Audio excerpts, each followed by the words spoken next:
Alright guys, welcome back to yet another video. Today we have the Vaxee NP-01SV2 right here.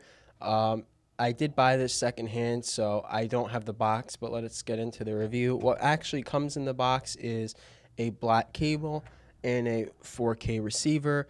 So in terms of these stock skates, I did take them off, but they are pretty decent stock skates. They're those 2-layer ice skates.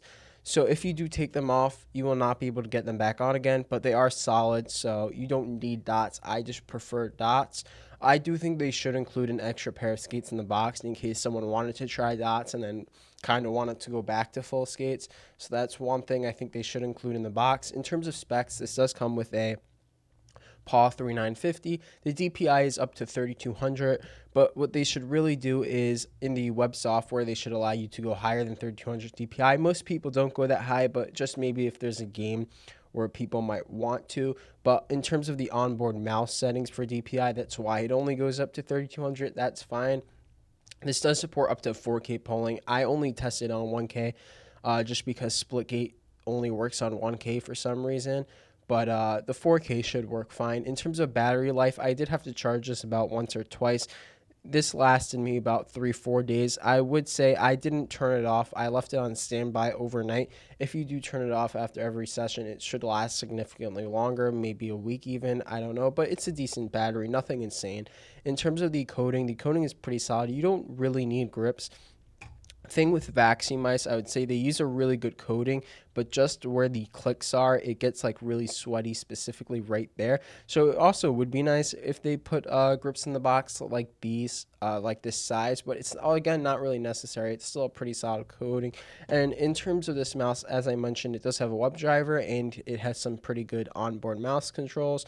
The web driver is pretty good. It's just a decent web driver, so nothing more to say about that. In terms of the clicks, I'm not sure exactly what switches they are. Vaxee doesn't really like advertise it. I'm assuming there's some type of Hawano switches. Maybe they're blue shell pink dots.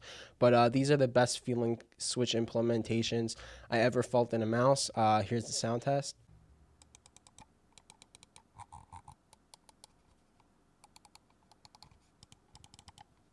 But overall, these switches just feel really good. I don't really feel any pre-travel or post-travel. The scroll wheel, the same, feels pretty good.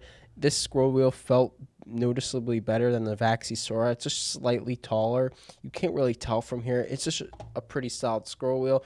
I had no issues with the side buttons or the positioning. They both felt pretty good in all the games I played. The weight of this mouse comes in at 56 to 57 grams. My unit is 56 grams with dots. This feels amazing. This is such a perfect weight. The Vaxee Sora comes in at around 60 grams with the skates I have. It might even be like 61. And this just, even though it's only like 4 grams lighter, it just feels significantly better. This feels like such a perfect weight for a mouse this shape and size. I really liked it, and it just feels like there's weight there to give you control, but it doesn't feel heavy, kind of like that. It just feels like such a good weight balanced mouse. It's not a brick, but it's not feather light for those people who don't like feather light mice. The overall build in QC is phenomenal. There is no flex, no creaking, nothing, no base wobble. This is a solid built mouse. This shape is what I would call a kind of low profile ergo, because as you can see on the side, it does come out a bit, but it's more flat on the other side. It does maybe stick out a bit right here. So like if you look at something like the Xlite V3, you can see this, it's just not as aggressive. It's a lower profile, but it still sticks out in the back the same. And also, like unlike other ergos, it doesn't really slant down much on this side. So it's pretty much a super low profile, unaggressive ergo shape. And I would say you are going to have to get used to your ring finger and pinky on this side. It took me some time to get used to the placement there, but I got pretty used to it, and this is probably currently my favorite shape. In terms of performance in game, this felt phenomenal. I had zero issues in any game. This just felt so good. In terms of price, this is about $140 plus shipping, I'm pretty sure, which is a bit expensive, but overall this is just such a good mouse. This is probably an endgame mouse for anyone who likes this shape. It's just an easy recommend because There's nothing wrong with this mouse. I had zero issues. If you like this shape, you genuinely should just buy it. It's a solid mouse, and you could get them aftermarket. I got mine aftermarket for 80 shipped. I can't promise you'll find one that cheap, but at new price or aftermarket price, this is just such a solid mouse, and that's pretty much it. I'll see you in the next one.